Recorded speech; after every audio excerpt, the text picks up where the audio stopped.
네, 팀장님, 선임님, 안녕하세요. 최영원 대표입니다. 자, 보내주신 내용 제가 검토를 쭉 하고요. 나름의 기준에 따라서 조금 수정하거나 변경을 한 것들이 있어요.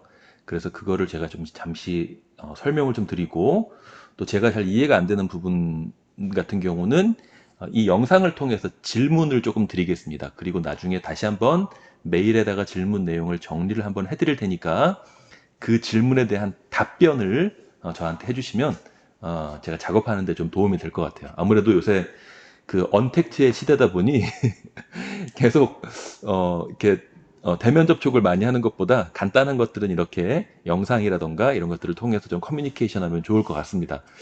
자, 일단 사업 지원 쪽에 보내주신 내용들을 제가 보고 또 다른 분들이 또 사업 지원 쪽의 업무에 대해서 이렇게 정리해 주신 것들이 있잖아요. 이렇게 비교해 가면서 제가 한번 정리를 좀 해봤어요. 이거 한번 보내드릴 테니까 나중에 좀 보시기 바랍니다. 자, 제가 궁금한 점이 있어가지고 몇 가지만 좀 여쭈려고 이렇게 영상으로 좀 영상 인터뷰로 그리고 이 부분까지 정리가 되면 오늘은 제가 미션과 성과 목표를 좀 확정짓기 위한 인터뷰예요. 그래서 지금 드리는 질문에 답변을 주시면 제가 그거를 반영해서 미션과 성과 목표를 확정을 짓고 이제 이 CSF 성과 행동 KPI 같은 경우는 제가 직접 방문을 드려서 조금 더 심도 있는 인터뷰를 진행을 해가지고 결정을 하도록 하겠습니다. 자, 일단 미션하고 성과 목표는 정해져야 이 부분들이 정리가 될 수 있으니까 자, 이거부터 좀 정리를 한번 해보도록 할게요. 제가 보다 보니까 여기에 취업률 향상이라고 되어 있는 게 있잖아요. 그런데 그러니까 이 취업률 향상은 이 과업에 해당되는 성과 목표입니다. 연수생 및 참여 기업 애로사항 상담. 물론 궁극적으로 보면은 취업률 향상을 위한 일이긴 하겠지만 이 사업 지원 쪽보다는 오히려 기획이나 운영 쪽에서 취업률 향상과 좀 더 직접적인 영향이 있지 않을까 이렇게 생각이 들더라고요. 그래서 이 사업 지원 직무 담당자의 노력으로 취업률을 향상시킬 수 있는 여지가 충분한가에 대한 궁금증이 있습니다. 그래서 사업 지원은 그분들의 어떤 편의성이라던가 그분들의 어떤 그 쾌적한 교육 환경 이런 것들을 마련하는 게 중요하고 취업률 향상에 미치는 영향은 좀 미미하다면 취업률 향상은 이 사업 지원 쪽 직무의 성과 목표에서는 빼는 게 좀 좋지 않을까 이런 판단이 좀 들었고요. 그리고 이건 제가 또 궁금해가지고 여기 보면 환수금 발생 방지라고 되어 있잖아요. 그래서 이 사업 지원에서 지출 증빙 처리하는 사람에게 중요한 게 발생 방지인데 그러니까 얼핏 생각하면 이 사업 지원에서 지출 증빙 처리는 환수금이 발생하는 데 미치는 영향은 미미하고 정확하게 집계 처리하는 게 더 중요하지 않나. 그리고 이 환수금 방지를 위해서 어디에다가 돈을 더 쓰고 뭐 이렇게 의사결정하는 거는 사업 지원 업무를 하는 사람보다는 이 위에 운영이나 기획 업무를 하는 사람이 어떻게 예산을 분배하느냐에서 더 큰 영향을 받지 않을까라는 생각이 조금 들더라고요. 그래서 그 부분에 대해서 한번 저한테 좀 의견을 주시면 아 맞다 그게 맞다 그러면 심플하게 끝날 수 있고요. 아니다 이 사람이 또 어떻게 하느냐에 따라서 환수금이 되게 크게 발생이 될 수도 있고 아닐 수도 있다. 뭐 이렇게 의견을 주시면 제가 정리하는 데 좀 도움이 될 수 있을 것 같습니다. 그리고 그래서 여기서 이제 핵심 성과 목표 후보군 중에서 수익금 창출이라고 하는 게 있잖아요. 그런데 사실은 저희는 어떻게 보면은 수익을 많이 남기면 안 되는 조직이잖아요. 그러니까 예산으로 받은 것들은 다 집행을 해야 되니까. 그래서 그런 차원에서 보면 수익금 창출이라고 하는 것이 우리의 핵심 성과 목표 중에 하나가 될 수 있을까? 그게 좀 궁금했습니다. 네, 그래서 일단 여기에 대해서 조금 답변을 주시면 제가 정리하는 데 좀 도움이 될 것 같고요.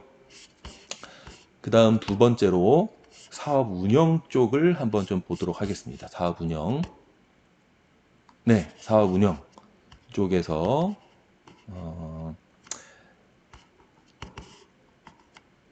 자, 여기서 말씀해 주신 기대가치는 사업 예산이라던가 교육과정 승인 및 사업 운영계획 수입이라고 말씀해 주셨는데요.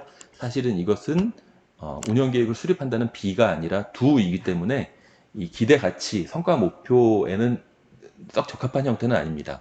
그래서 제가 판단을 해보면 이 사업계획서 작성하고 사업 실적 자료를 작성하고 분석하는 것의 중요한 기대가치는 사업 예산을 확보하고 수주의 가능성을 높이는 거, 이게 이 과업의 중요한 성과 목표의 후보가 될 수 있지 않을까 이렇게 생각이 들더라고요. 근데 그럼에도 불구하고 궁금한 점이 또 생겼어요. 저희가 많은 예산을 확보하는 게 중요할까요? 아니면 많은 사업을 관리하는 기관이 되는 게 중요할까요? 그러니까 이게 판단 기준이 조금 달라요. 그러니까 일단 예산을 많이 확보하는 게 중요하다, 우리 입장에서는. 그것이냐, 아니면 예산을 많이 확보하는 거 당연히 중요하지만 돈이 안 되는 사업을 그렇다고 많이 하는 것은 좋지 않다. 그렇다면 그냥 많은 예산을 확보하는, 사업 예산 확보라고 하는 것 자체보다는 양질의 사업을 확보하는 게 더 중요한 목표가 될 수도 있거든요. 그래서 여기에 대한 의견도 한번 좀 주시면 좋을 것 같습니다.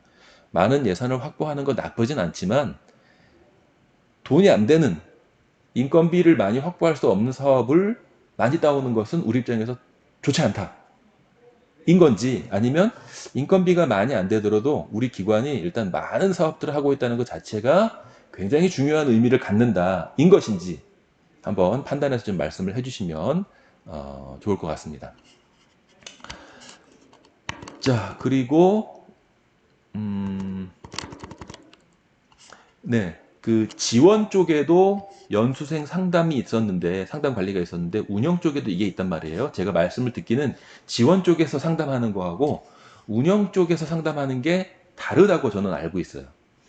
그래서 실제 취업률을 높이거나 하는 상담은 이쪽에서 좀 진행이 되지 않느냐, 저는 이렇게 좀 판단을 했습니다. 그리고 지원 쪽에서 하는 상담은 이 만족도 관리, 우리가 또 이제 만족도를 높여야 되는 그런 사업을 하다 보니까 만족도 관리 측면에서 하는 사업이고, 그게 맞는지에 대해서도 좀 답변을 주시면 좋을 것 같습니다. 자, 그래서 일단 운영 쪽에서도 제가 질문을 드렸고요.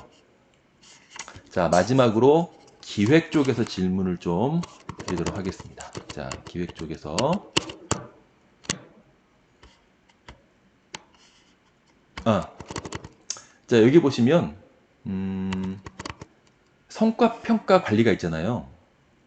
그런데 이 성과평가 관리의 중요한 기대가치가 공동훈련센터 평가점수 획득에 따른 정확한 인센티브하고 페널티를 지급하는 거라고 이제 의견을 주셨는데, 이 성과평가 관리가 우리가 그 평가 결과에 따라서 상벌을 제도를 책정하는 것에 때문에 중요한 건지, 아니면 우리가 좋은 평가를 받도록 하기 위해서 성과평가 관리를 잘해야 되는 것인지가 좀 헷갈려요. 그러니까 일반적으로 보면 이 성과평가 관리를 한다는 건 성과평가 관리를 해서 우리가 좋은 평가를 받기 위해서 뭔가를 개선하고 이런 것들을 하기 위해서 이제 성과평가 관리를 하는 게 중요한 것 같은데, 여기에는 이제 그거보다는 인센티브하고 페널티 지급이 중요하다라고 쓰여 있기 때문에 제가 어떤 게 맞는지 좀 판단을 좀 하기가 어려웠습니다. 그래서 이 성과평가 관리가 이 좋은 평가를, 우리 기관이 더 좋은 평가를 받을 수 있도록 관리하는 건지, 아니면 정확한 상벌을 책정하기 위해서 평가 결과를 집계하는 건지,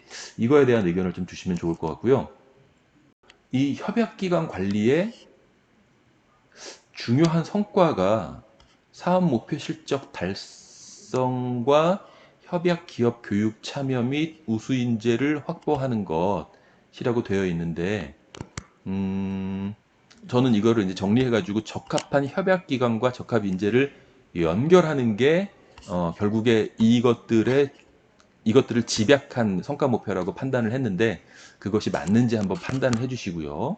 그리고 이 적합한 협약 기관하고 적합 인재를 연결하는 것, 이것이 우리 그 공동훈련센터의 이 센터 자체의 가장 중요한 그 성과가 아닐까라는 판단이 좀 드는데요. 그게 또 맞는지도 한번, 저는 그렇게 생각이 드는데, 그러니까 이게 우리 공동훈련센터의 가장 중요한 성과 목표로 판단이 되거든요. 그래서 맞는지 아닌지에 대해서도 한번 좀 판단을 해주시면 좋을 것 같습니다. 자, 그래서 제가 드린 질문을 메일로 다시 한번 보내드릴 테니까 한번 이렇게 좀 판단을 좀 해주시고요.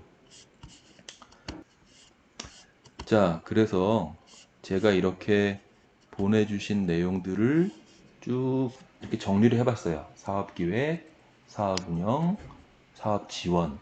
그래서 사업기획의 담당 업무, 사업운영의 담당 업무, 사업지원의 담당 업무, 그리고 미션을 제가 정리를 해봤습니다. 자, 그래서 사업기획의 미션은 기업 맞춤형 적합 인재를 육성해서 적합한 기업에 적합한 인재를 연결하고 또 우리에게 사업을 발주한 기관의 요구를 효과적으로 대응해서 우리 기관의 신뢰성을 높이기 위해서 우리 사업기획 직무는 존재해요.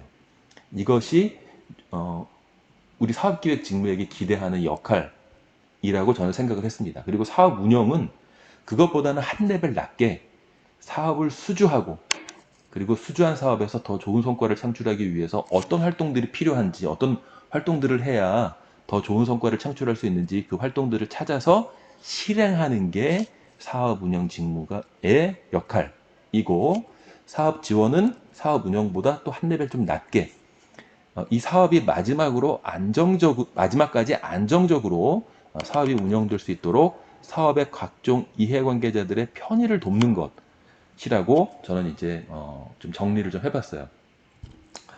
그래서 이 사업 기획은 수주한 사업들이 있는데, 사업 운영 쪽에서 사업을 수주한 사업들이 있는데, 그 발주처들의 어떤 그런 요구를 효과적으로 대응해서 전반적으로 우리 기관의 신뢰성을 높이는 좀 굉장히 큰 차원의 업무를 하는 직무라고 생각을 했고, 그리고 사업 운영은 실질적인 수주를 하고, 그리고 수주한 사업에서 더 좋은 성과를 창출하기 위해서 필요한 활동들을 적극적으로 찾아서 그 활동들을 실행하는 것, 그리고 사업 지원은 이 실행이 안정적으로 진행될 수 있도록 지원하는 것, 이렇게 판단을 했습니다. 그리고 사업 기획의 중요한 핵심 성과 목표는 좋은 평가 점수를 획득하고 기관의 신뢰성을 확보하고 적합한 협약 기관과 적합 인재를 연결하고 교육 훈련의 효과를 높이고 협약 기관 맞춤형 적합 인재를 육성하고 맞춤형 교육 과정을 개발하는 것. 그러니까 맞춤형 교육 과정을 개발하는 거예요. 그냥 교육 과정이 아니라 그 기업에 딱 맞는 그런 교육 과정을 개발하는 겁니다. 그리고 사업 운영은 사업 예산을 확보하고 수주를 해가지고 예산을 확보하고 수주의 가능성을 높이고 사업의 성과를 높이고 또 최적의 사업 수혜 대상을 발굴하는 것. 기업과 또 그 훈련생과, 그리고 사업 지원은 안정적으로 사업이 운영될 수 있도록 서포트를 잘하고 정확한 예산 처리하는 것, 그리고 참여자들의 만족도를 높이고 정확한 행정 처리가 될 수 있도록 하는 것이 성과 목표라고 생각을 했어요. 네, 이 두 가지는 제가 조금 고민이 되긴 합니다. 그래서 빨간색으로 좀 체크를 해놨습니다. 자, 이렇게 봤을 때 유의미한 어떤 그런 특이점이 보여요. 뭐냐면 기업 맞춤형 적합 인재를 육성하여 적합한 기업에 적합한 인재를 연결하고 하는 이 부분은 사업기획 직무에 해당되는 역할이라고 봐야 할 것인지, 아니면 지금 현재 사업기획 업무를 담당하고 있는 사람의 사업 자체가 교육과 관련된 것들이라서 이렇게 나온 건지가 궁금하더라고요. 저는 후자라고 보입니다. 그러니까 앞으로 어떤 사업에 수주를 하건 그 사업의 사업 기획 업무를 하는 사람은 무조건 이 역할을 해야 되느냐? 그건 아닌 것 같아요. 교육 훈련과 상관이 없는, 인재 육성과 상관이 없는 사업을 수주했을 때는 사업 기획의 역할이 이게 아닐 거라고 보여지는 거죠. 다만 지금 현재는 사업 기획 업무를 하고 있는 사람들이 하고 있는 일이 다 교육 훈련, 인재 육성과 관련된 사업을 하고 있기 때문에 이게 들어간 거라고 보여지는 거예요.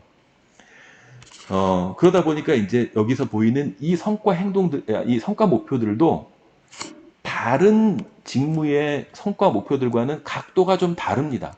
그러니까 이것들은 다 유사해요. 안정적으로 정확한 행정 처리를 해서 안정적으로 사업을 운영시키고 안정적으로 사업이 운영이 돼가지고 사업 그 성과가 증대가 되고 그래서 수주 가능성이 높아지고 더 많은 사업 예산을 확보하게 되면 우리가 또 기관의 신뢰성을 높일 수도 있고 더 좋은 평가를 받을 수도 있다. 이건 흐름이 좀 대략적으로 보이는데 여기 있는 성과 목표 같은 경우는 이 흐름하고는 완전히 별개의 독립된 영역, 그러니까 우리 팀에서 회계 업무를 담당하고 있는 분도 독립된 영역이잖아요. 그것처럼 약간 독립된 영역이라고 보이는 거예요. 교육과정 개발하고 관련된 교육과정 개발 쪽에만 한정된 다른 사업에는 해당이 없는, 그러니까 기술 개발, 기술 개발? 뭐 제가 사업은 잘 모르겠습니다만 아무튼 인재 육성이라던가 이런 것들과 상관이 없는 사업을 수주를 하게 되면 그때는 이 성과 목표나 이 역할이 필요가 없는 거죠. 그래서 그런 차원에서 보면은 이거를 별도의 직무로 분리하는 게 어떤가? 교육과정 기획, 개발 직무로. 왜냐하면 사업기획으로 묶었을 때는 어떤 사업이 들어와도 그 사람이 이런 역할을 해야 된다라고 정리가 되잖아요. 그런데 우리가 앞으로 수주할 사업 가운데에는 인재 육성과는 관련이 없는 사업들이 있을 수도 있잖아요. 그러면 이게 안 맞는다는 거죠. 그래서 이거는 이제 별도의 직무로 따로 구분하는 게 더 낫지 않겠느냐. 그리고 여기에 대한 전문성을 소수에게만 키워주는 게 좋지 않겠느냐. 지금은 사업 기획을 하는 사람이 있으면 이걸 다 배워야 돼요. 그런데 사실 이 교육과정 개발 같은 경우는 굉장히 전문적인 영역이란 말이죠. 그래서 이 전문적인 영역에 대한 역량을 모든 사람들이 다 갖춰야 되느냐, 아니면 우리 회계처럼 별도의 직무로 만들어서 그 직무를 담당하는 사람만 이 훈련을 받고 이 역할을 하도록 할 것이냐를 고민할 필요가 좀 있어 보입니다. 자, 그래서 제가 지금 말씀드린 부분에 대해서 한번 좀 생각을 해보시고 제가 질문 드린 내용에 대해서 좀 답변 주시면 제가 이후에 또 검토를 해서 보내드리도록 하겠습니다. 그리고 이후에 미팅 일정 잡고요. 자, 그러면 바쁘시겠지만 한번 좀 검토를 해주시면 좋을 것 같습니다. 네, 감사합니다.